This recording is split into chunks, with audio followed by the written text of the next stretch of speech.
So I don't think there's likely to be any one solution to the problem, but even some of the most creative and promising digital startups are often starting in cities and in more populated areas where there's an audience and possible demand for the product.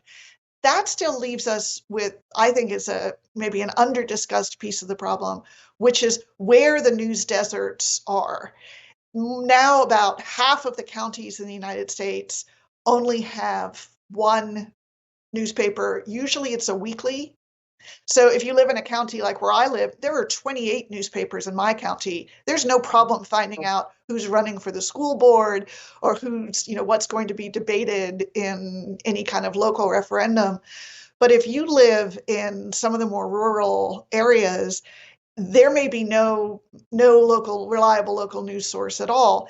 And of course, the way our political system works, those are often the very same areas that carry disproportionate political weight. When you think about how the Senate is structured, how the Electoral College is structured, a Senate voter in South Dakota is 44 times more powerful than a Senate voter in California.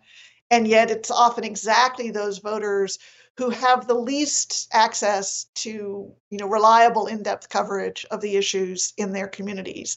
So that the political problem and the economic problem and the technological problem all converge when we're talking about local news.